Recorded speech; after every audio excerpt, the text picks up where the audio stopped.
I booked 50 Cent, Puff Daddy, Beyonce, Rihanna, Chris Brown, Swedish House Mafia, David Guetta. This was for me like the peak. Let's take a peek into Momo's world. The stories of a nightlife tycoon whose name is synonymous with the world's most electrifying parties and A-list celebrities from 50 Cent to Rick Ross. Momo was the owner of the world-famous Club Flamingo for a decade in Switzerland and went on to become the leading name in Miami's party scene. In the high days, how many were you doing? Events, 300 a year. But you were not attending these yourself. Of course I had to. I was the host, wow. man. The whole world was there. Like if I'm telling you, from Enrique Iglesias till some people, I cannot even say they were there because they're politicians or whatever. But people say, why are you selling the club? How much did these guys cost to bring to Zurich? Usually you're not allowed to speak about how much artist gets, but I can tell you more than...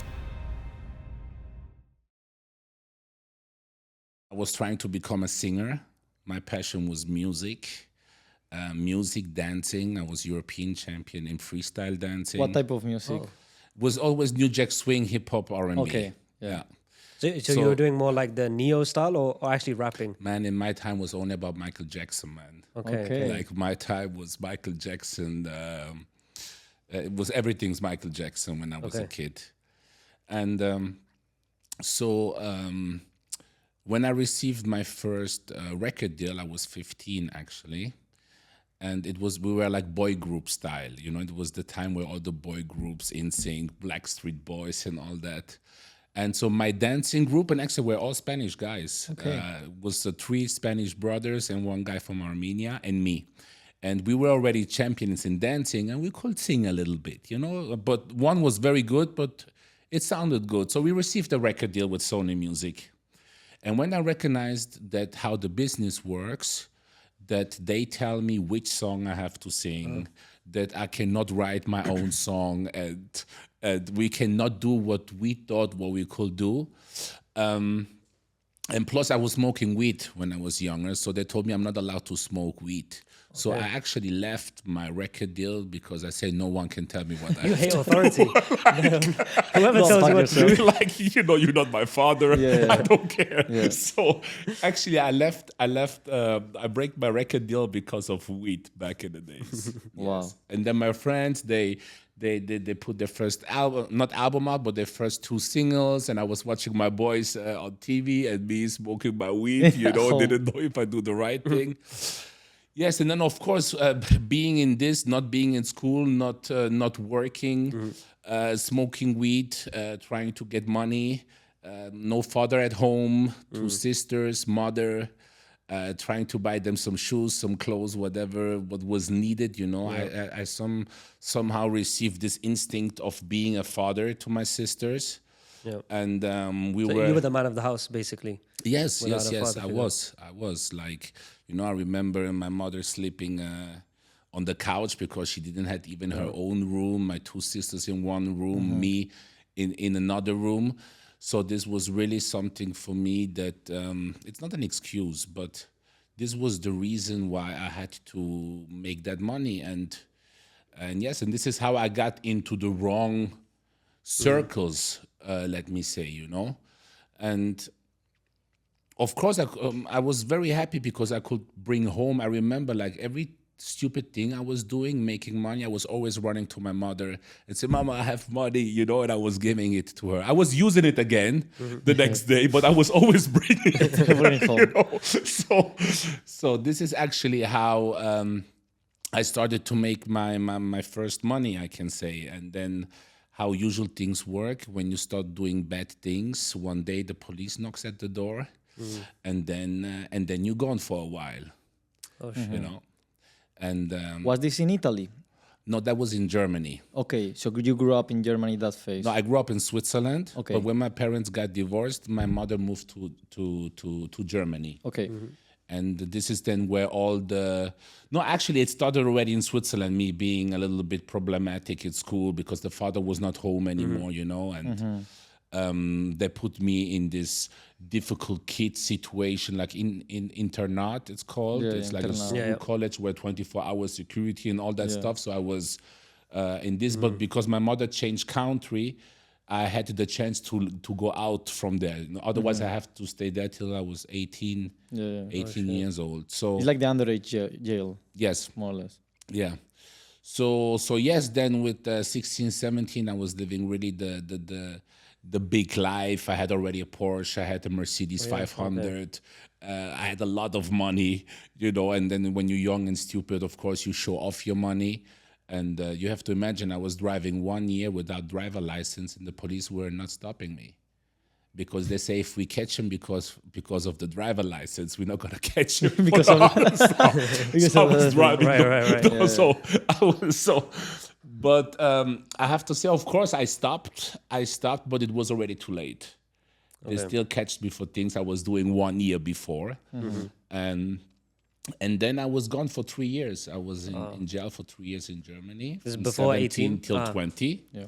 So actually, I grew up there. I did my 18th birthday, 17, 18, 19th birthday, or even the 20th, and then I got out. And then I went back to Switzerland. And my mother said to me, why you don't, because even in jail, I was sleeping during the day and being up at night. I never had that rhythm to wake up at 6, 7. I was just not born for this. And when she said to me, go to work in this club in Zurich, I said, actually, it's a very good idea, let me try this. And then I fell in love with work because it was really something for me. This was my rhythm. I could work till 9 o'clock in the morning and then go to sleep. Money was done. I could sleep till 6, wake up again and start again at 10 and do the same rhythm.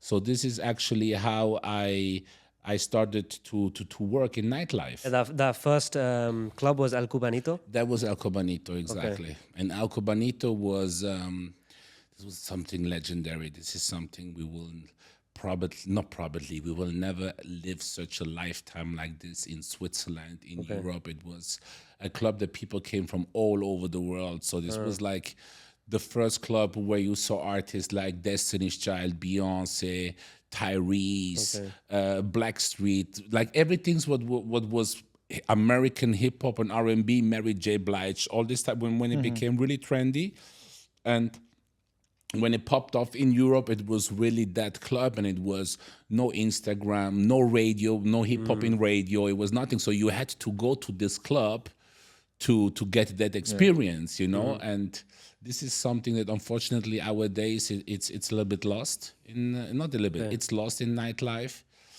because you just push your button and you can hear all the type of music you want. Back in the days, the DJs were hiding the record name. So if you liked a record, you had to go where the DJ was playing that record because you didn't even know how this song was called. So imagine the power of attractions. No Shazam, no Siri. You know? So this was all this time. And then I became very fast. I was always very serious. And something that I learned on the streets from my side is that, the substance that you sell, it's illegal. But the principles are exactly the same. You need the production, you need a good price, you need to be serious, people need to trust you, and you have to deliver on time. There's no contracts. Yep. Nobody signed contracts. You keep one word, and this is how I learned to do business. For me, I really don't care about contracts. I can sign you any contract you want now. If I don't do what is in a contract, it's going to take you years, maybe, and then I just make bankruptcy and you get nothing. You're right. So all this, what they say that gives you the security and you think this is right, it's actually really, really unnecessary. But because I was very, let me say, respected and I was taking very serious in this thing, I really said to myself, I said, but listen, if you're so good in business, because I do business since I'm 11, 12 years old. So I always knew selling, buying, doing to the left and to the right. I say, if you're good in this, just do it the legal way. Because if I sell sugar or if I sell blow, it's exactly the same thing. I need to go somewhere in Africa or in the Caribbean, find a production for sugar and find a buyer in Europe. So in El Cubanito, what was your role? It was PR or you were... No, El Cubanito, I was a barkeeper. Oh, okay, you started right at the bottom. Yes, Okay. but you have to understand, man, a street dude that never went to the bar. I was not even drinking alcohol in that time. I started to drink alcohol when I was working at El Cubanito, and they put me in a Brazil section. I remember. I went 1 hour before I started the first day, I went to another bar because I knew Brazilian drink caipirinha, but I don't know how to make caipirinha. And when they asked me, do you have experience as a barkeeper? I said, yes, of course I have, but I never had.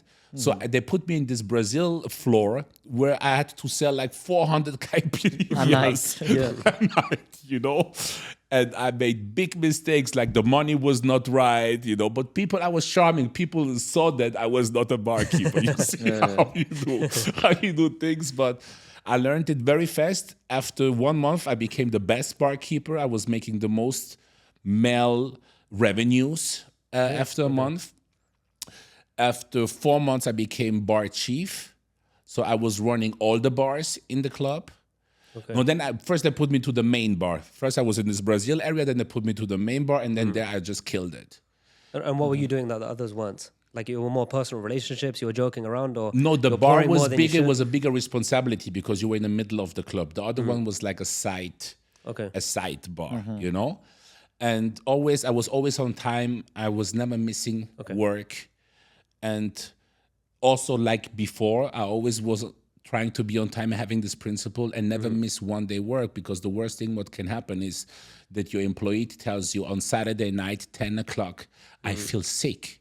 And you have a nightlife to run, like this is really embarrassing for someone that trusts in you. So all these points gave me a lot of credibility, and they wanted to keep me. And then the one that taught me how to become a barkeeper, he left, and they say, who's going to be the next one? Right. It's Momo. So and then I became bar chef, and 3 months later I became event manager. Okay. Meaning you had your own night. It was actually a company from the UK. They came to Zurich. This was actually when we started to do the first after shows. So I was maybe not the first one, but I was definitely one of the first 3 people doing it, me and my partner. So we were starting to pay the artist to come after the concert, to come and make a after party. So we started doing this all over Europe, all over the world, from Los Angeles Grammys till Miami, till London, New York, Milano, Paris.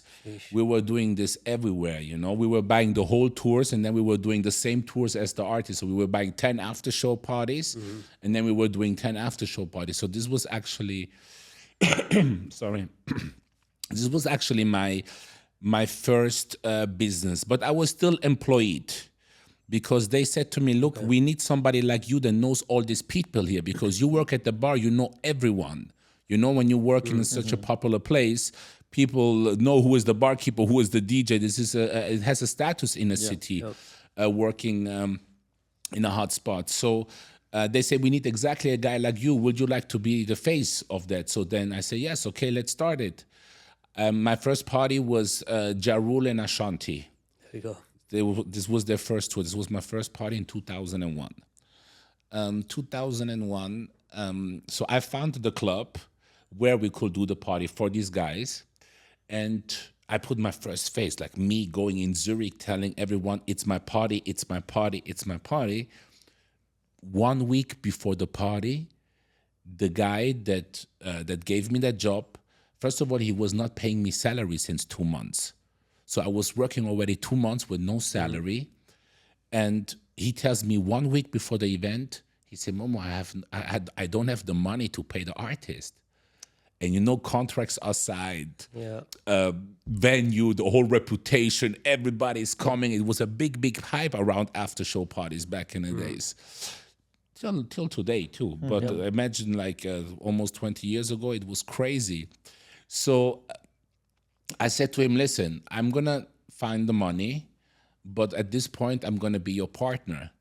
Nice. Okay, I'm not going to be employed anymore. I find the money. He said, okay, let's do it. Okay, I raised the money to do the party. We paid the artist.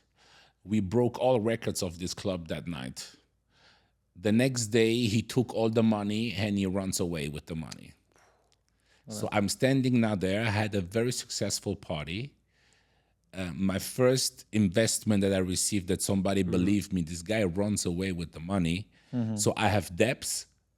I cannot go back to the place where I went because I'm proud about myself. I'm not going to come back as a loser. But it was also a friend, so it was always family. But it was more my personal, my personal thing. And Did you pay the artist up front? yes, you have to, otherwise he doesn't that walk was into the money. club. Yes. Yeah. And all the income, everything, he took all the money and he just left, But who was he? He was just the owner He of was the my night. ex-partner. He was like first, like, let me call him my boss. Okay. Then I became his You partner. leveraged the partner, yeah. And then he took, He of ran course, away because with he the was money. running everything's went in his structure. I was partner by title, saying I was not owning Not the by paper. company, not by paper. I said, yo, we brothers, like I never thought he's going to take all the money and run away. After saving him because he didn't have the money for the Exactly. party. So it makes no sense. So he should be, hey, thankful. I will be very happy if someone will save me. I will never run away. How much did that set you back? How much I lost? You mean like $20,000? And how old were you at that time? I was 21. That's a lot of money. It was a lot of money. Especially I was making like 1,000 Swiss francs at the bar. So when I became bar chief, I was like making 3,500 with tip 5,000. But having an apartment and 20,000 was a big number. I remember this. Yeah. But then, yes, but I learned, I paid the price, but I discovered something that I was very, very good in it.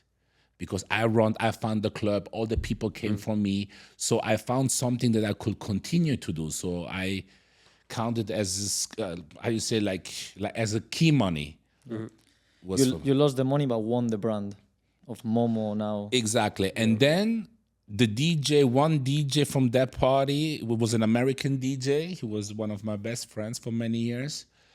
And I could not even pay him, And then I said, I remember I had like 800 Swiss francs left. I took the 500 from the 800 and I paid my friend.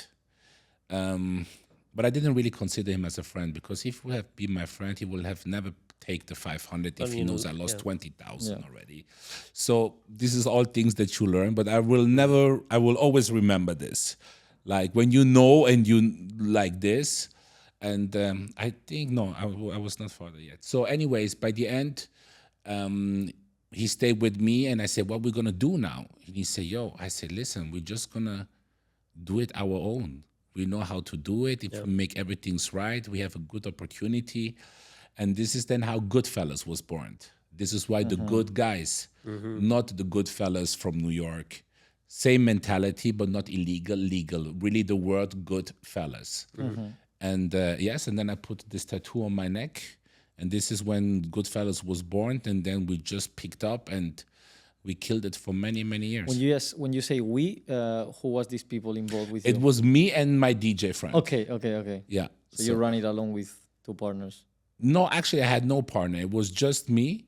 Okay. He was just paid a salary. He was just a DJ then, but he was my best friend. So he's with you. He's with me, but he was not my partner. So this is where you were following tours, celeb tours or concerts, and then booking them for the night in a club. Exactly. And then out of this, other opportunities came.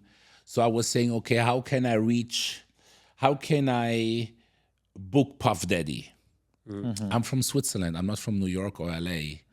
So I forgot his name now, but back in the days, Puff Daddy had a DJ. The DJ was costing $3,000-$5,000. So I was booking the DJ for the party. I made him such a good time because I knew he knows Puff Daddy. He's the DJ for Puff Daddy.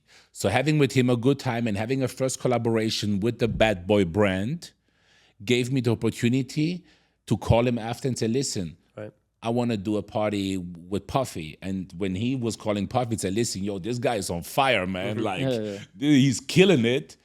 Like this, it was a door opener to work with bigger artists or the ones I didn't know in that time. And then, and then this is how it picked up. And then we were doing it in London, we were doing it in LA, Miami, like everywhere in the world where it was request, Fashion Weeks, Milan, and then starting doing bookings. Then starting having 27 DJs, not just one, but having 27 DJs. What does that mean? You're doing multiple cities in one night?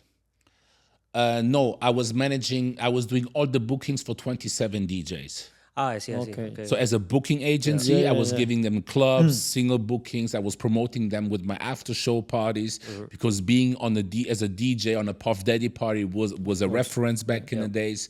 And like this, we were building up brands, DJs, and putting all together, you know. And which cities were the major hubs that you were working, or Goodfellas was working in? The major one was definitely Zurich. Okay. The major one was Zurich, and second one was Milan. Milan, okay. And what were some of the names that you managed to book in? Or how long was Goodfellas going for? Over 20 years now. Yeah. I have to say we are still active, but very, very selective. Okay. I'm making maybe now officially 3 to 4 events a year with Goodfellas. But in the high days, how many were you doing? Events, 300 a year. Oh, wow. I had 6. Oh, wow. Yes, I had, in my highest peak, I had 6 events. Because for me was, okay, you start with Saturday, then you start with Friday. But if I want to be the best and get the maximum out of my business, every day I need to make a party.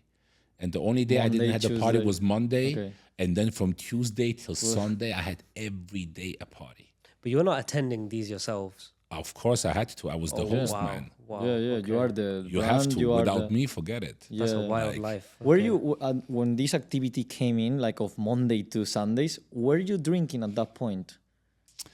I have Because to I feel it would be very say- hard to stay 5 years if you're drinking from no. I have to say, in the beginning, not because I was not a big drinker. I was Okay. never really out in alcohol. And I was always drinking champagne, and I don't really like champagne. But I was forced to drink champagne The because the clients. money is in champagne. Yeah. If somebody takes 3 liters vodka, you're never going to make $20,000 on that table. Yeah.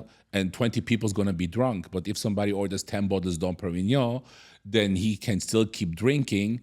So back in the days, for me, it was like drinking, but I really didn't like it. After came the vodka boom. You know, before we were drinking more whiskey, Jack Daniels, Coke. Okay. I remember the hype when vodka Red Bull came out. You know, this was I grew up with all these things when they came. You remember Smirnoff? I remember. You, Yeah, that was still on my young days. you know, with the whole Over 15. Yeah. yeah. So all these things were all trends. You know, if you see today, you don't see Smirnoff anymore. It's like it's gone. You know, but it was a time that this was the most selling drink in the club. So when you had these events, what were you doing? You had to source the DJ. You had to book the artist. yes, You had to organize the guest list as well. yes. Or you would have PR guys. No. I was the only PR. Okay, you're doing everything. I never worked with PRs in my life, I think. What about the VIP relationships for the tables? You two. Listen, I was the PR. Yeah. This Okay. is the thing. Till today, I am a PR in this sense. Like I'm very known for me now, except now, for example, now our night, what I had with you the last night. This is for me something very, very special. Because I usually don't go to locations. If I'm not paid in my head, I'm used to make money going somewhere. Going somewhere. Otherwise, my wish is to stay home in front of the TV and don't speak to no one. You've already actually. gone out too much. Yeah. Done it for So years.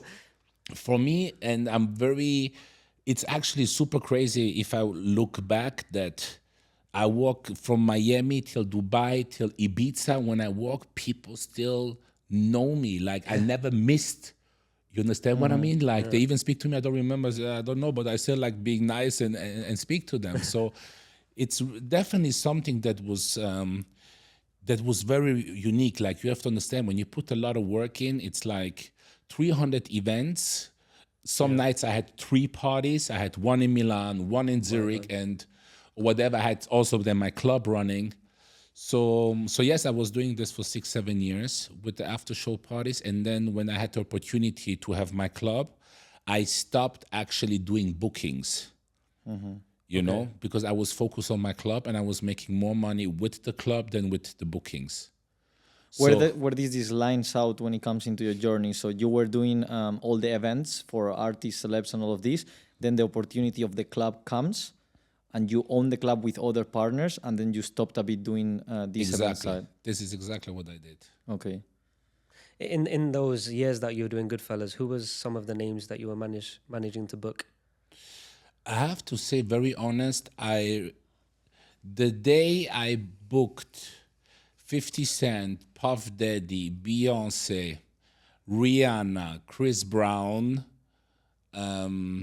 this was for me on my music market, Swedish House Mafia, David Guetta.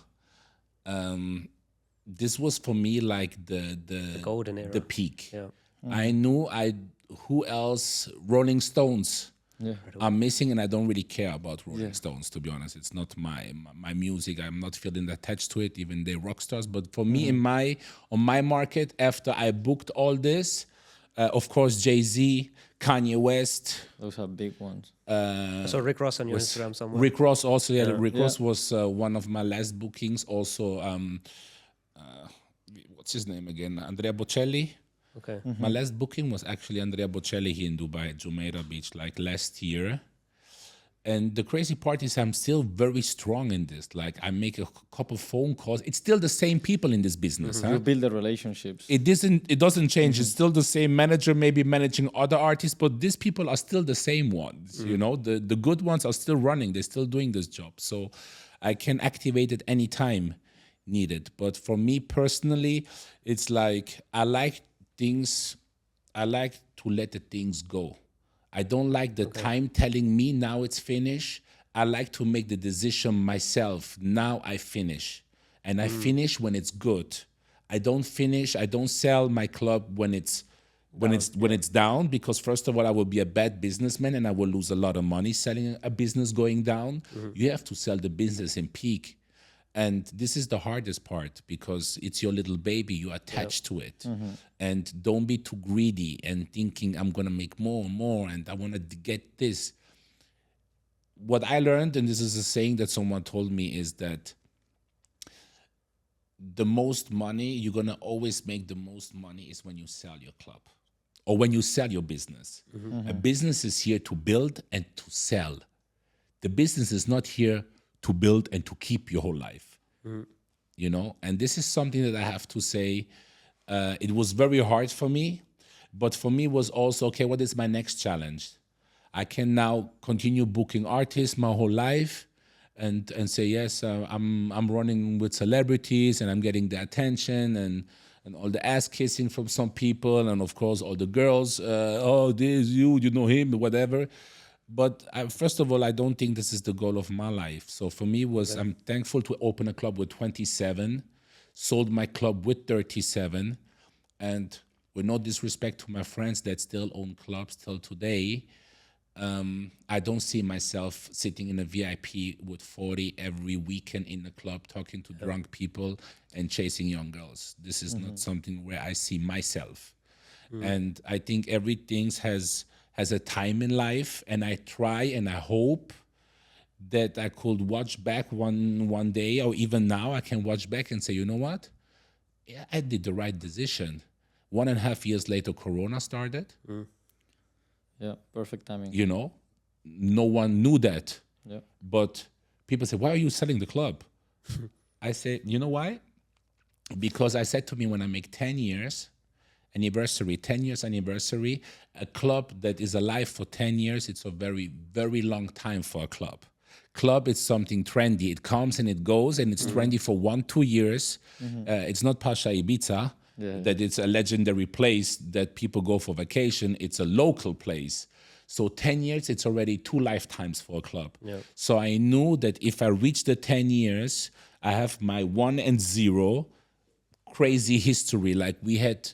the whole world was there. Like if I'm telling you, from Enrique Iglesias till some people, I cannot even say they were there because they're politicians or whatever, but I can really tell you it was crazy. It was something, I wish we had maybe Instagram from back in the days. Like, I don't know, this was out of normal, but I remember also how it started, you know, and it was first making no money 3 years. It was not that I came, I opened, I had no money to make. I was doing these parties on Tuesday and Wednesday, and I was making like $12,000 a month. Okay, with this $12,000, I could pay my rent, take care of my family, pay my car. I could live with this money in that age. And when I received this club opportunity, I had to make renovation, but I didn't had money. And all the clubs owner in Switzerland, their family are all multi-millionaires families till this day. They're all rich, born rich families, 99% that own the high-end clubs. So I said to my ex-wife back in the days, I said, you know what, I didn't pay the rent, my home rent. I didn't pay my car leasing. I took the whole 12,000 what I had, and I started to make renovation with my friends. One was electrician guy, the other one was whatever, the clamp. No, I don't know how you say it in English. So everyone had a role, and somehow we put it together. Even I had no money for sound system, so I rented the sound system for the first weekend. Didn't pay the sound system. I told him I'm going to pay you on Monday. And with the opening, I paid the first rent, the sound system, and my employees. And that's how it started. This is how we make the first step to go into the club. I always wondered, when I'm just going off, for example, shows like Power, where you can see that the nightlife is very intertwined with the mafia, where you can't just come as a new kid on the block and open up a nightclub, especially when there's a nightclub maybe a few minutes away. Because they're very protective of it. Did you not have any issues starting your first club? Listen, this is something that that people ask me a couple times. Of course, you have certain countries where they protect their business and where they're not going to allow you to open a club in front of his nose, but not in Switzerland. Okay. In certain cities, I think, for example, Spain is way more dangerous. Spain, you cannot. You don't go to Ibiza and you just open a club, because you know how many millionaires are on the yachts that have billions of dollars, and they love the nightlife, and they wake up one morning and they say, you know what, let's take $10 million and open a club here. I want my own club in Ibiza. The people that run the island since 60 years, and they're going to keep running the island, and no one's going to come there and take them something away except they want it. And it's fair, it's correct. I think, of course, you see in the free market how much, look, competition destroys. What happens? The competition, it's not that it's just a competition. They destroy your business and their business. No one's going to be successful if you have 300 clubs in Ibiza. Yeah. You need to have a little regulation, balance. And no law give you the regulation. But you cannot have, Airbnb has a regulation, banks have regulation, gas station have regulation. You cannot just open one gas station after the other. You need the distance. So all these type of things are not regulated in nightlife. So we regulate it ourselves somehow. But it should be regulated like many, many businesses are regulated, And yes, of course, you are closer to the streets, you are closer to gangs, you are closer to drug money. It's a place where people use drugs. You have drug dealers coming that want to take that market. And for me, it was always very easy, and I was very known for this. And they also came to me, of course. I was talking... I remember I was talking to my barkeeper one day. One guy makes like this. Already, you do this to me. Already, it's something I don't like. So the guy does like this, and I turn around, and he says, "From now on, I'm the boss here." Okay. I remember him exactly. It was 5:00 in the morning. So back in the days, it was just straight boom. But I was pretty much popular in my country, and I'm in the club. I need to behave. I cannot do, but this will be the answer immediately, the way you approach me. And I just looked at him, and I looked at my barkeeper, and I said to him, "What do you want to drink?" And he said, "Whiskey Coke." And I said, "Give him a Whiskey Coke." And I just turned around and I just let him there. So this is how I learned to get out of diplomat, to not get in troubles. And then, of course, they come and they tell you, "Listen, I give you this. Let me be the dealer of your club." And I said to him, "Look, it's very easy. This is my place. If someone sells drugs, it's me. But because I don't sell drugs, no one sells drugs. I sell Coca-Cola at the bar. This is my job now." This was exactly. If I do it, if I risk it, I do it on my own. Why should I give you the cut? I have all the securities. If somebody can do it, it's me. And these guys don't cause trouble when you kind of give them the answer of no. I mean, I can say it, but it's not a secret. Of course, we break the how you call this in English? The jaw. We break the couple jaws to have peace.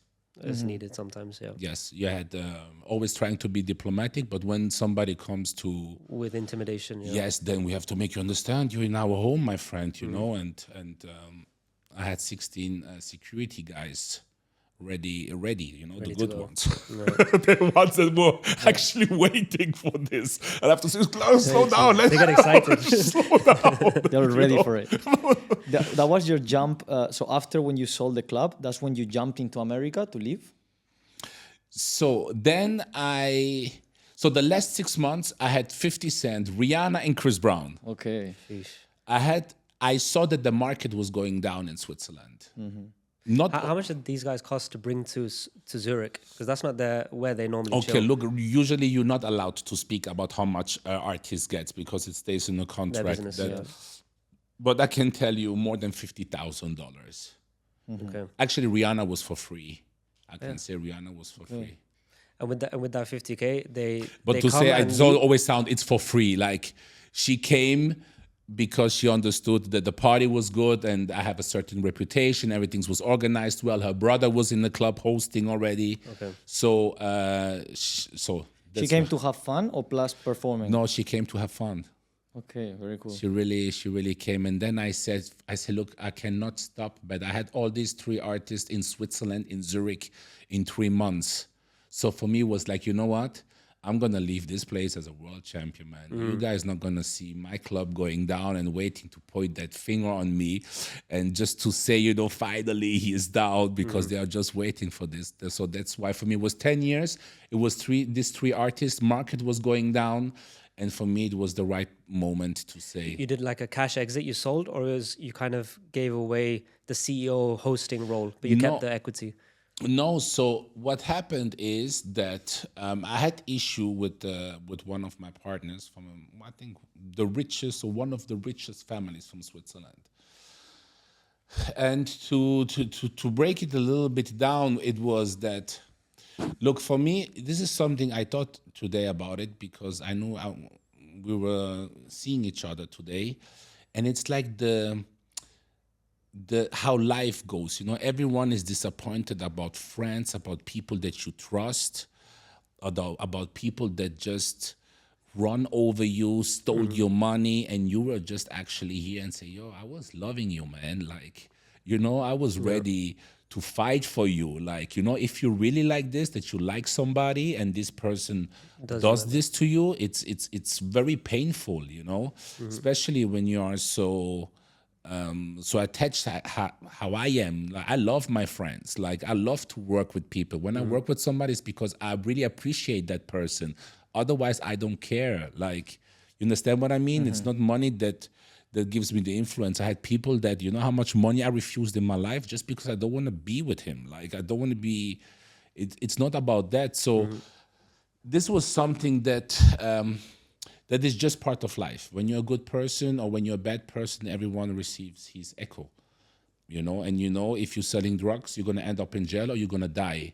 2 roots. This is it's not, it goes 2 years, 5 years, 10 years, but you're going to end up in jail. You're not going to build your life and think, Escobar end up in jail, Scarface got shot. So if you follow all this, you want to be Scarface, you're going to be dead one day. It's very easy. So it's not a secret, you know. But something that till today I never learned is like to have the right impression from people. Because when you trust someone, the easiest thing is to mistreat him, you know. How you say this? Mistreat, yeah. Mistreat him. It's so easy. It's the easiest part. It's like you're not an artist that I'm up and you steal the money out of. I steal your watch from the arm, and where you're up, you are artist. I say, yo, this guy is talent, man. Like, but if I'm your friend and I'm waiting that you sleep and then I steal your watch, I'm a son of a bitch. Yeah. It's two different things. But if you find the one that say, you know what, he's talking to you and he takes your watch, I say, yo, this motherfucker is good, man. I can even give him applause. You know, it's a magician. But if you do it in trust, it's sneaky. You know. So yes. So I had issues with my partner. It was one that that I trusted, and I was the president of my company. And something that I'm really not, I'm not into papers. I'm not the guy, contract, papers, emails, computer, all this stuff. It was never for me, and it will never be. It's just not meant to be for me. So he asked me one day, Momo, we had our lawyer in the member border of our company. And he said, listen, we don't really need this lawyer anymore. Would you mind if I put my accountant on his place to replace him? And I said, yes, why not? Like, he was the one back in the days, because I had the Flamingo, then he bought 50% of my club, and then we renew it completely again. And this was like the last 3 years, or the last 3 years before the 10 years anniversary. So, and I say, yes, you travel a lot, and I have nothing to hide. Put your accountant there. For me, it's anyways, everything is transparent, And when the accountant came into the member border part, I didn't know that if you have two voices against one, even if you're president, you have shit to say. And then the first thing what they said to me, it's the first meeting when he got into this was like, it's 300,000 missing. I said, what do you mean 300,000? My mother, listen to me. My mother is the manager of Club Flamingo. So I will never pay anyone to count my money. The moment I pay someone to count all the cash money, I'm paying someone to get robbed. So for me, it was also something very, very important. Is I said, as long as my mother is counting the money, I can do this job. I will never again, because I did it with my partner. I was the front man. He was counting all the money, and I was the clown. I was the host. He makes everything work. He has fun, but the whole money, I was not the one going to the bar taking the money. I was not the one, the one by the entrance taking the money.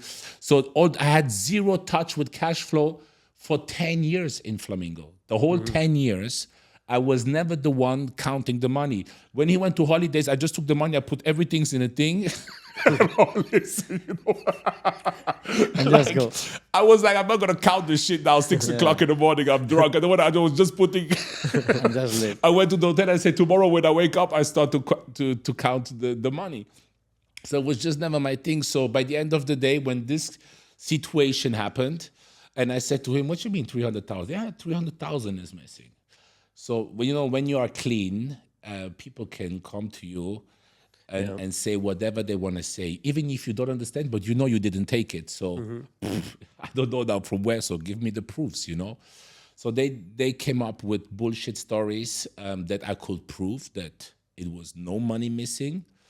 And the whole situation brought me to that point that I say, look, I have my 10 years. I just killed it now. The situation is like getting out. I have no control anymore. I still own 50% of Flamingo, but they changed the voice, the door keys, And they were trying to give me less salary.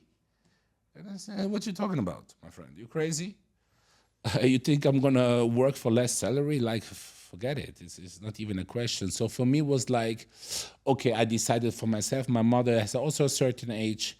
So I said, you know what? Thanks God, she's healthy. It's the right moment to go. And then I announced on Facebook that I'm going to stop. I'm going to do the closing next week. I said something what no one can do. It's force me to work. And then they tried to convince me to not do it, but I said, no, the decision is taken, and now that's it. And then they reopened after the summer with another name, and it was not working, unfortunately. I mean, you were the life of the party. You were the host. I always knew, man. Like it's my work. Like you cannot take the work away. Like the spirit, you cannot take it away. And it's your personality. Like, how much do you think it played your personality into all this success in the nightlife? Because just after meeting you, like, I can already see... Also, speaking 6 languages. Speaking 6 languages. Interact with anyone. You're always laughing. You're always...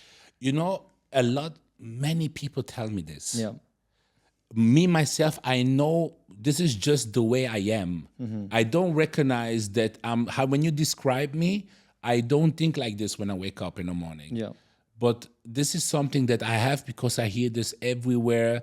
That I'm always have a smile for someone, you know, and I'm very honest. Like when I like you, you feel that I like you, and if I don't like you, I tell you I don't like you, and I tell you also why I don't like you, you know.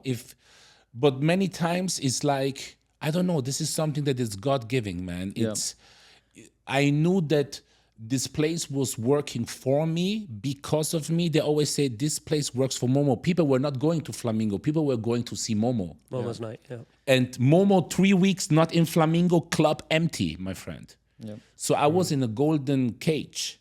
So I loved it. I really appreciate it. But I didn't want to spend all my Christmas, all my New Year's, my whole life in a club till 7 o'clock in the morning, making money like this. Thanks God, I appreciate it. But this was not for me personally, it was not for the rest of my life, you know? And something very important you said, like there's people that maybe they're very shy when they're growing up, and maybe going to the gym builds them confidence and their character changes a bit, maybe for better, maybe for wrong. But like as you said, like it probably something that you had from the beginning since you were 16, 17, since you started on the caipirinha side. That's the reason why maybe Even you were before. selling a lot. Even before, but like that probably helped you also even keep promoting that character, that way of treating people coming to the bar there, that helped you keep scaling in that. I think about this sometimes. Honestly, like I really believe that I have something. I'm blessed somehow. I have something is not normal. I should have been dead since long time already, to be honest.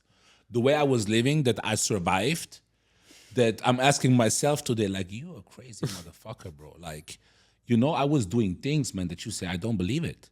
Like, this is not possible. This is like, it was like movies. Movies. I was watching too much Vatos Locos when I was a When kid, you were know? growing up, It yeah. was like, yo.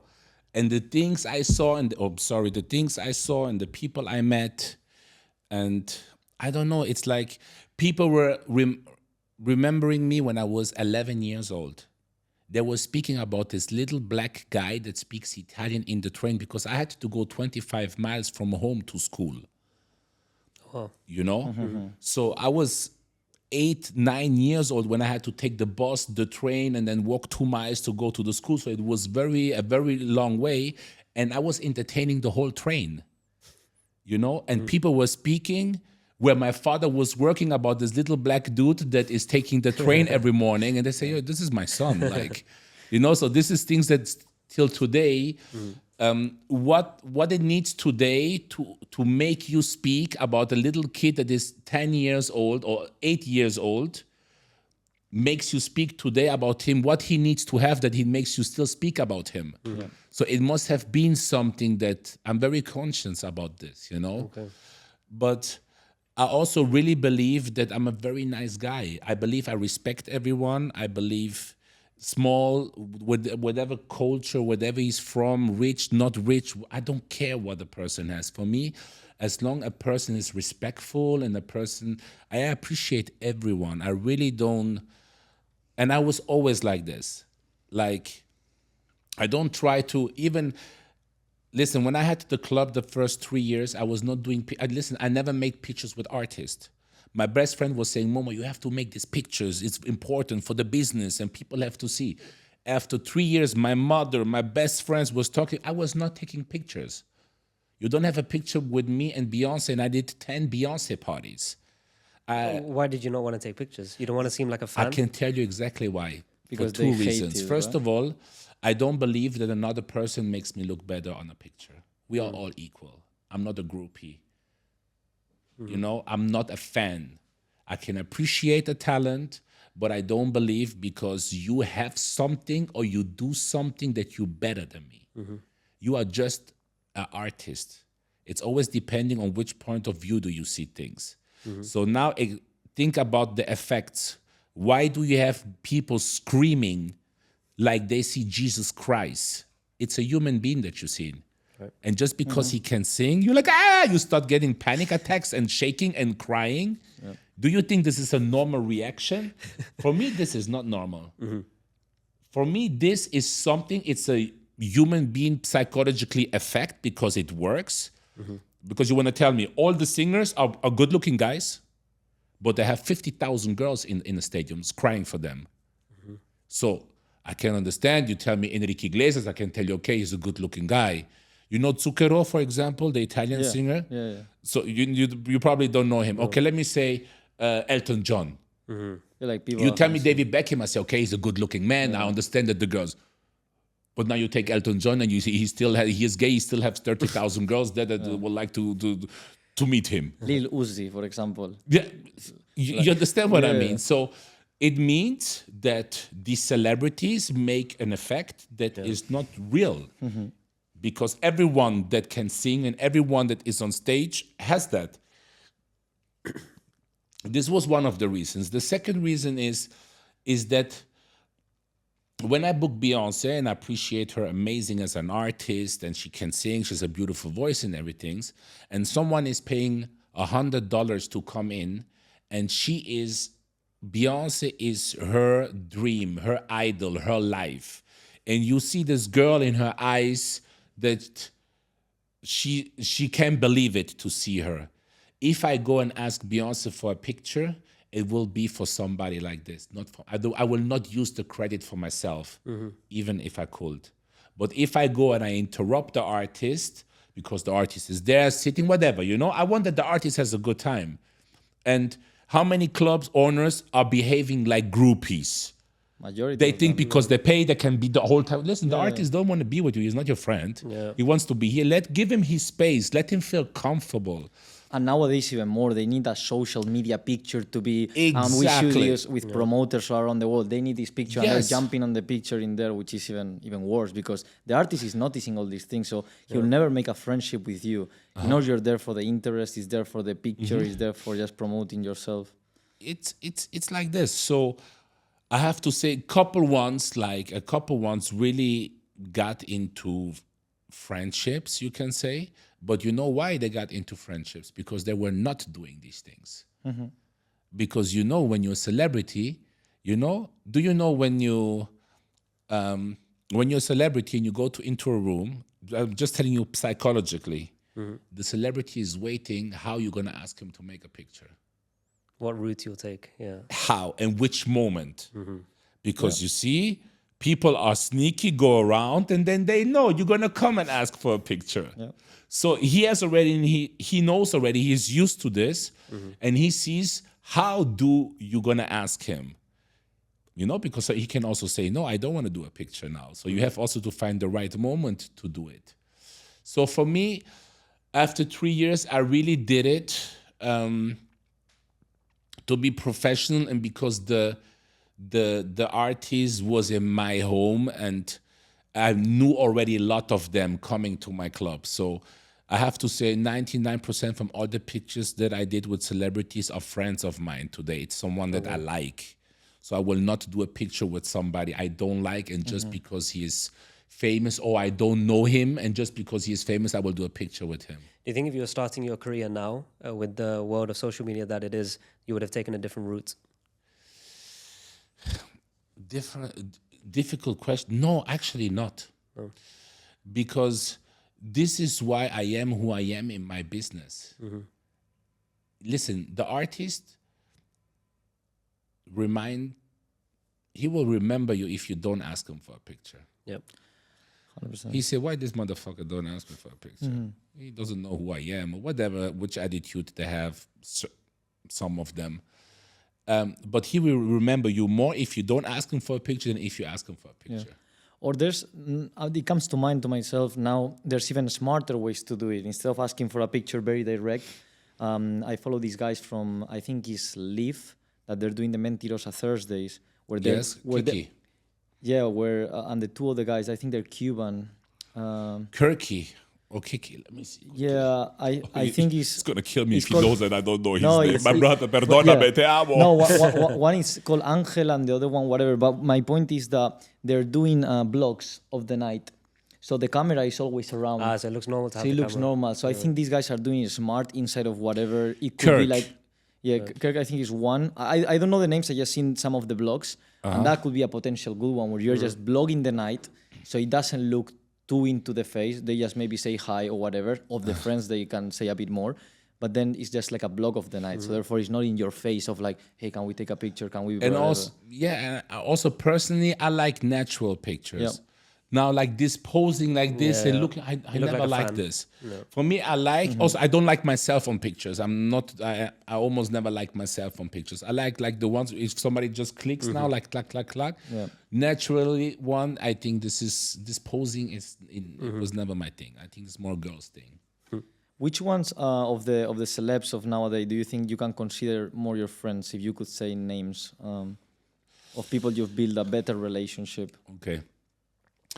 Let me say, it's sometimes it's a little bit a bad looking when you drop names, Okay. for other people, or maybe also so our artists could misunderstand it. But I can tell you, two people I really love, it's Akon Okay. and it's Fat Joe. Okay. Enrique Iglesias. Now, listen, the problem is when I start doing this, You're I gonna have miss to people. Yeah, you say have a to. couple ones Yeah, because some of them still following me or yeah. they're following me. So yes, but let me say these three are really people that I really, really appreciate. But if I have to say, for me, Fat Joe is maybe not the biggest artist out of the ones that I just named it. But he is super big, super successful. It's real hip hop, and he is a real dude. And he is, for me, one of the best. Not one. For me, he is the best human being I have met in this industry, because I can also tell you why, and because it's someone that is, sometimes you have. I'm not gonna drop these names, but you have artists that are not thankful. They don't understand that for you to give him $100,000, it's like your mother maybe never saw $100,000, like and you give this to work and to make something happen into your life, and they're not even thankful. They just take it like, for them it's like peanuts. And you see also this, that people just don't appreciate what you do for them. And Fat Joe was always someone that, like, if you know him, like, he is like real, he is thankful, he has a great spirit, he is someone that never forgets. He knows 10 years ago, 15 years ago, I'm in Dubai, and in the concert, he sees me, he takes the microphone, said, "Let's go, Momo, I see you." Like, these are things that you just appreciate between men, and I think this is just someone that, and when you know more stories that I cannot say publicly, that he is a main guy in the music industry, So he is definitely one behind DJ Khaled, that today is a super big artist. He is behind many, many people. I didn't know this, but I can definitely see that he has the respect of all of them. Like, everyone respects him, like, heavily. You know why? Because he is a real dude, man. Yeah. Like, you have to see, New York was the first city that I went, especially because the music scene was back in the days. The music market was in New York. Was this when you moved from to Switzerland to New York? This was when I was working for Goodfellas. Okay. When you were When I doing was the events. working for Goodfellas, the whole business structure, because back in the days, with Jay-Z, with Fat Joe, with all these hip-hop DJs from New York, New York was the capital of hip-hop, Then, of course, it divided between LA and things, and then Miami started to pop off, but back in the days, it was no discussion about Miami in the music industry. Now, the last 10, 15 years with Lil Wayne and all these music studios they have there, it really popped off, and Rick Ross and all of them. But before, it was New York and LA. So when you know all the background stories, because don't forget, when you work in hip hop, you're working with the streets, my friend. You're not talking to doctors. You're talking to the hood, and then the ones that have money, and everyone brings the baddest guy with him. Because you can get robbed. You have your watches, your diamonds. You are in the on the pressure, and. For what I can say is that Fat Joe is the one that runs New York since ever. He is the one with his family, his team. His terror squad. It's a reason why it's terror squad. Trust me. Actually, it's said with one sentence. Enjoy his terror squad. Now you know why. Now we know. Yeah. But same time, the most lovely family guy. Just like, man, I just love him. It's What about the opposite? Because when you have young, successful, with ego, with fame, with a lot of money, and you're paying them to the club appearance, as you said, they don't appreciate the 50K or 100K. Have you had a lot of, I imagine you've had a lot of experience of like the diva, celeb, that maybe comes, leaves in 20 minutes kind of thing, or doesn't do what he's supposed to do? listen, they don't even appreciate the millions. This is people that don't appreciate anything. Certain people are reach a level and then they think they made it and they don't appreciate anything. It's not just the 50, 100,000. You think they appreciate somebody that gives them 10 millions to make a tour? They also don't appreciate this. This is not people that appreciate anymore. And this is the biggest loss in their lives, you know, when you stop appreciating, like you lose the whole sense of life. It's like eating without being hungry. You eat the best food when you bring hunger with you. When you're hungry, the food is so good.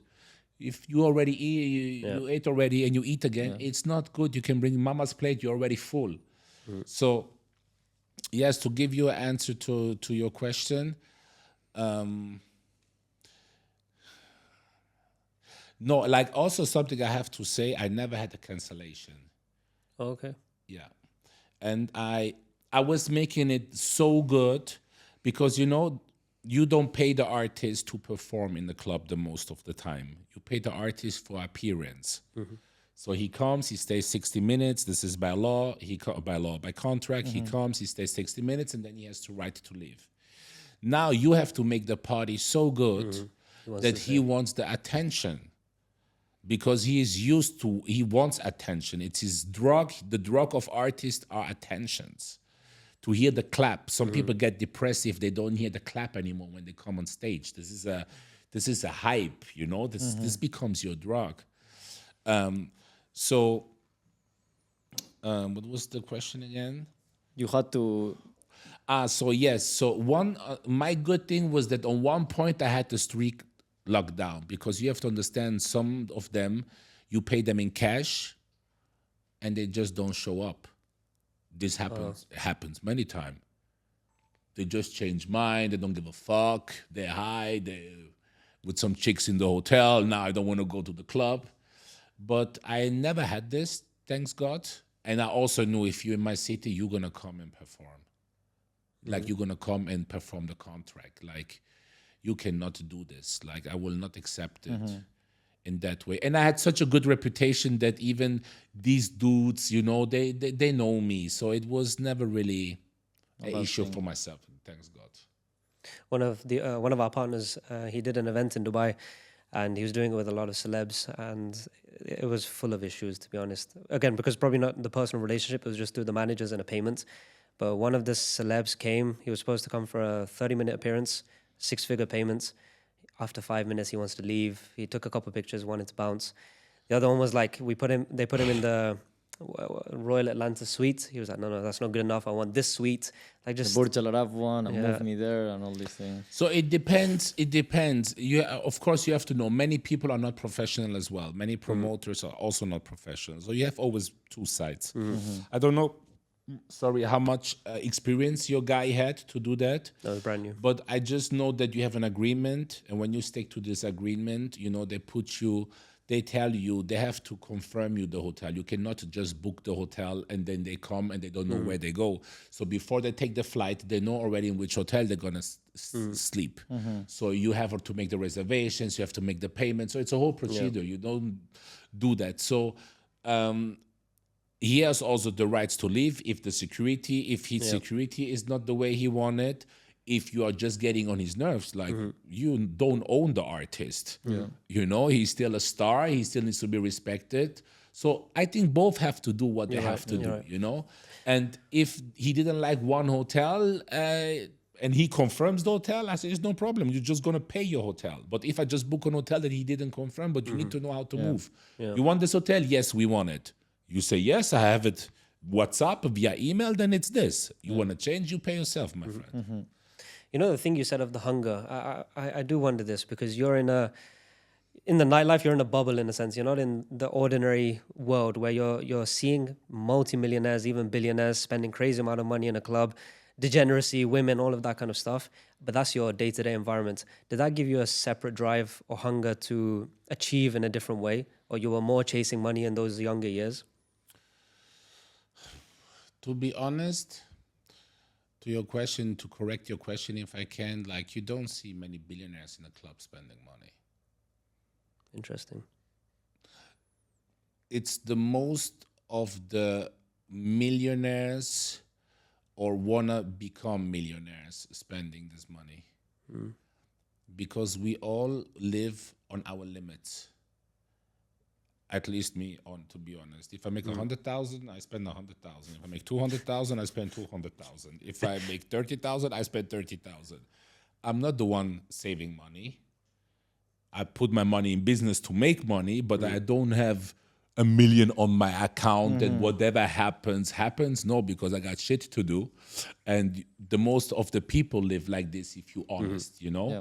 This leads me to a question, because you've lived along Switzerland, Germany, Miami, also went a lot of times to New York.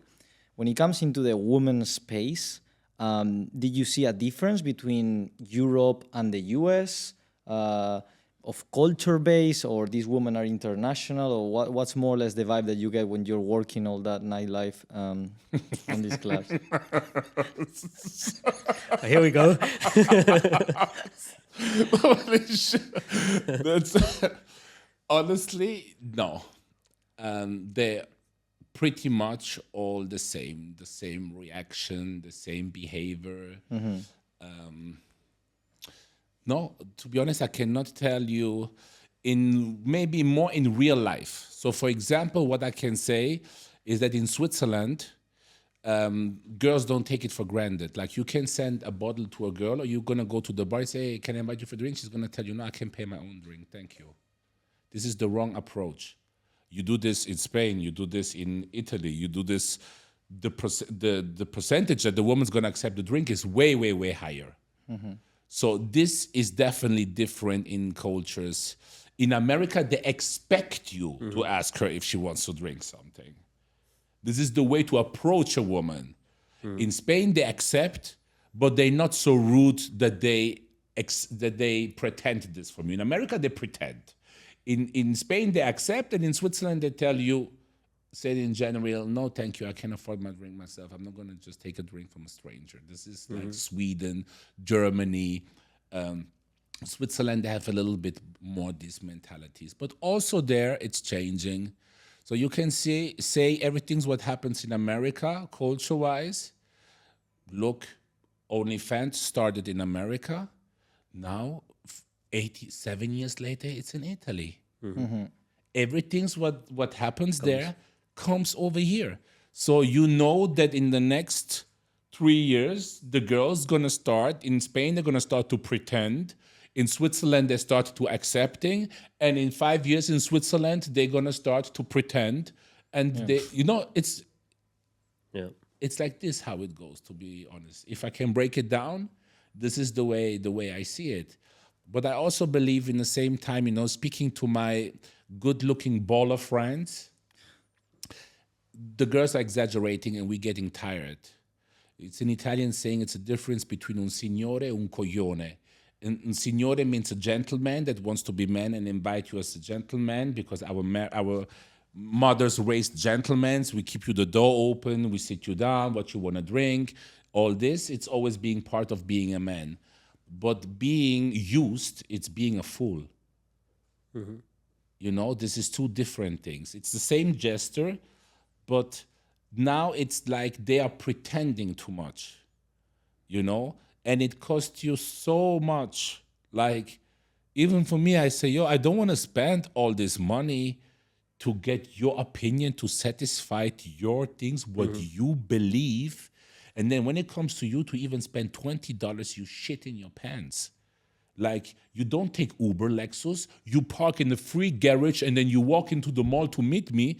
But if I come to pick you up, I have to send you a Lexus that comes and this you pretend Executive is. and this and that. If you're a woman that goes always with Lexus, I can say, okay, it's her standard, but it's not even your standard. You want to live my standard with my money, but you're not even there. So all these things, guys start to talk now between each other, you know, and it's getting to a level that is just ridiculous, stupid. Did you see that kind of stuff more in Dubai or in Miami?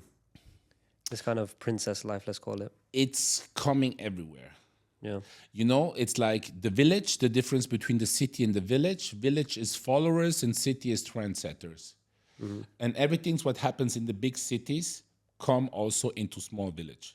Mm-hmm. Mm-hmm. So, of course, Dubai, Miami, Milano, Roma, all these big cities, Madrid, Barcelona, all these big cities, it's what's going to happen in the next 5 to 10 years everywhere. But it starts, of course, there. But it's the same. And I think also starts there because all these girls from around the world, now they're traveling to Miami and to Dubai, and they're getting this treatment. So when they go back home, they're like, I don't want this treatment. Hey. So I think this trend is going to be also forced by them always traveling around and be like, oh, so I can live like this, but my people back home don't do this.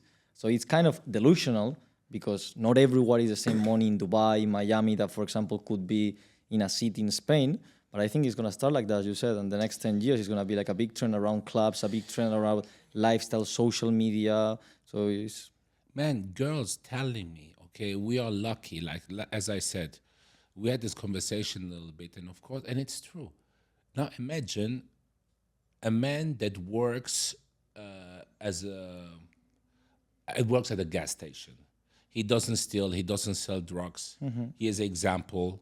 He's working hard to take care of his family. She will not even look at him. Yeah. He is an relevant man nowadays. Imagine how these guys feel. We are, thanks God, in the flow. Mm-hmm. But the ones that are not in the flow. So what happens? Did you ever fly first class in your life? Yep. Okay. Often? No, not often. Okay. Business? More often? Yep. Okay. How do you feel when you fly Echo? Like shit. Right? Yeah. Yeah.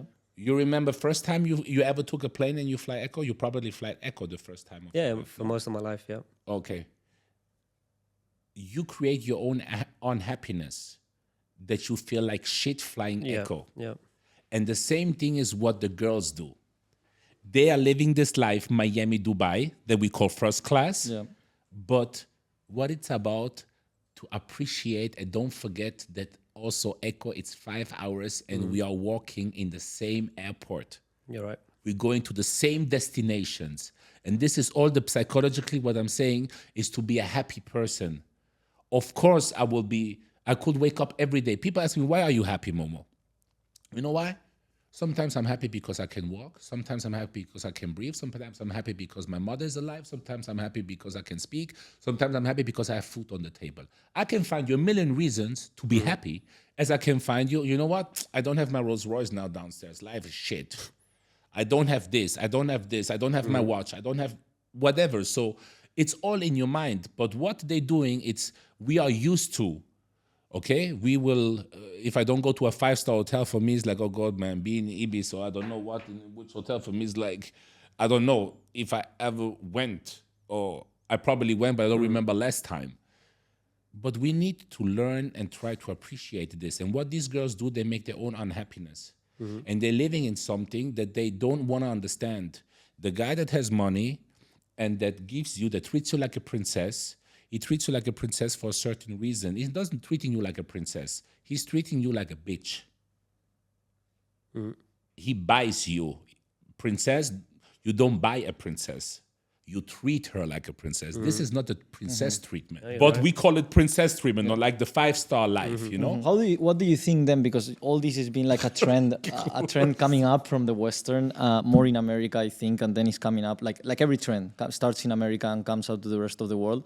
What do you think then, about personalities like Andrew Tate that came out, let's say, a year and a half ago and have a stronger message when it comes into male and things like this, and it's become so controversial?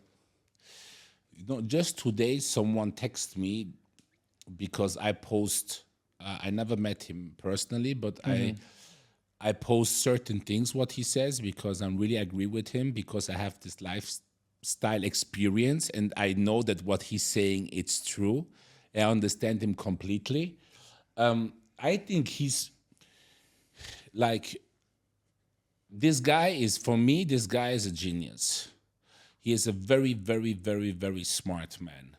I barely met or heard people speaking the way he speaks. This is another level of communication. It's like tack, tack, tack, tack, tack, tack, tack. He's not like, oh, how do I say this? How do I say that? This guy breaks it down like, and keeps going. He breaks it down in 1,000 pieces. And this, no one can take him this away. I'm agree with him of 99% of the things what he says. The only 1% what I think it's a mistake from him, not a mistake, there's something that I really, it's the way he speaks. You know, it's like that's a show. Like, I think it's intentional. It's for the views. It's for the I think he virality. knows he's pissing off the right people, therefore leads to engagement. I think he's too smart on all of these things. No, when he, for example, when he says, I make you one sentence, for example, he said, I will love you, I will die for you, but I will still fuck that bitch.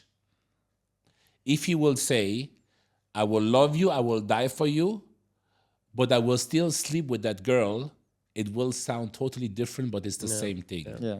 This, I believe, in the general world, if he will express himself like this, but this is more the American being cool and called bitch, and it was previously, but I believe that this is something that I don't think he will speak today like this anymore. But this is something that people, of course, that they say it's negative. Well, the problem is, like, we can have a conversation because we're not a big name like him. So we can get away with saying certain things. But when you get to his profile, you can't say those same things. But the problem is he got big so quick. The things he was saying 6 months ago, which was okay for him, was not okay 6 months later because he blew up. So it's also part of that.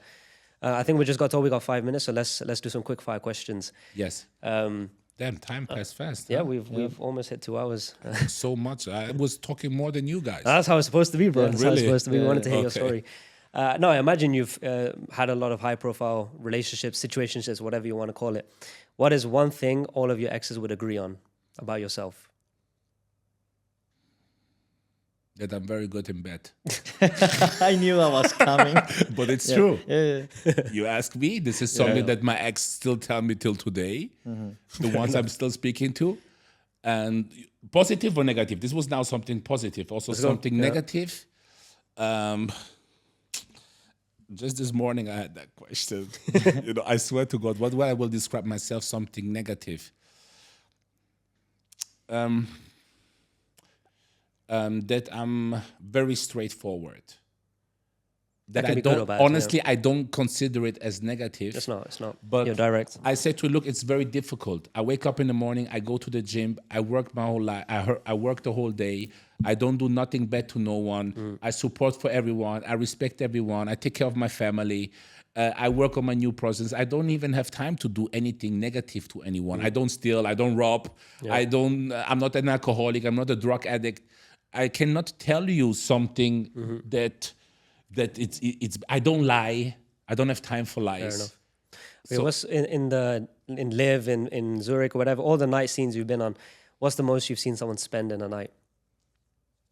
The one that I saw the most spending in one night was in Saint-Tropez. This was about, now I think 13, 14 years ago. One guy spent 980,000 euros and one spent over 1.2 million euros. But Celebs or just like low-key billionaires? That's oil money. Has to be. Or Russians. Something I also learned is that people throw money out like this. You didn't earn it. You didn't earn it. Yeah. And you saw the story with the biggest scam on Netflix, Mimran. Yeah, that You saw Asian that- guy. Yeah. The Israeli guy. You saw that? No, the one with the glasses. It's called The Biggest Scammer. Oh, no, Biggest I didn't Scam. see this one. No, It's no. on Netflix. I saw it 2 days ago. Okay. The baklava, how is it called? This Baklava, yeah. baklava. The dessert. baklava from his Dessert, kid. yeah. He spent, I think, $8 million I brought myself a couple artists with my partners back in the days to this baklava, and he is in TV. And this was one of the biggest spenders that was in our Saint-Tropez time. Bro, he killed his friend. He killed the father of his wife. He's in jail since 8 years. So but watch this on Netflix. Okay. You see the whole story, how they were doing the scam, bro. They scammed $1 billion, 1 billion euros. Wow. You know? Yeah, then you spend it like whatever. It doesn't mean anything. So yes, this was the biggest tables I saw. But what I know, these two guys, because what people don't understand, when I spend 100,000 on one table, okay, you go now to Miami and you spend 50,000 on one table. The table next to you also spent 50,000. You're not gonna be next to someone that spent 5,000. So you have 10 people spending 50,000. Okay, so it means they're gonna see you, you're gonna see them, because they see only people that spend 50,000, because the other ones, they don't even consider them in the night. So what happens is that probably you're gonna send him some bottles, he's gonna start sending you some bottles when the vibe is there, and then you start probably to meet someone that probably will never have the chance to speak to you and you not to him. That's true. Yep. So these two guys that spend this money in Saint-Tropez, they met on the yacht the next day. Hey, what are you doing? What I'm doing? But you see how by the end of the night they change their numbers. They go on the yacht and they close another $150 million deal. Yeah. So it's for me, the spending was never to show off. For me, it was always business Networking. Yeah. business networking. You know. What's the biggest booking fee you've done? You don't have to name the celeb, but the biggest fee for an appearance. For appearance or just a regular like a booking? Look at booking for a night, for the after party, let's say. For after show party, was 120,000. For how long? Like a 1 hour appearance? Yes, they're always 1 hour. And I know you live a pretty crazy lifestyle. Just in the time we've known each other, you've been to a few countries. You're always traveling. And this summer ahead of you is crazy. You're in like 5-6 different places. What's the most Momo has spent in a night? The most what? You've spent in a night. Myself? Last summer or this summer? Lifetime. Let's say lifetime. Lifetime in general. Yeah, I know this one. You told me. The biggest thing was 240,000. This is what I thought I remember that story, I spent. Yeah. But then they put me another service charge 20%. and taxes on it. Bro, as a club owner, you should have known that. You should have known this. It was my first time in America. Fair enough. But trust me, since that night, I know. You remember. It was my first night. Is that why you spent so much? Because you wanted to make I'm here. I'm in the US. Honestly, the reason why I spent so much, it was I just got divorced. Okay. I was making my first good money. Like, it was maybe in that year, that time, not even my monthly salary or however you want to call it, income. So yes, I think I was just like, I was very heartbroken. I was really, going through a hard time, and I just wanted to enjoy life. It was not even any intention for name or for something. I just took my boy with me, and we just went, and it was not even planned. To be honest, it was not even ended planned. up expensive, not the planning. It was just like spontaneous, bro. Fair enough. Momo, you're a legend, man. I've really enjoyed the conversation, and I'm sure we're gonna see you in summer at some point. I don't know where you're gonna be, all over. We'll cross paths. Thank you Bro, very thank much you for for having me, guy. It was lovely.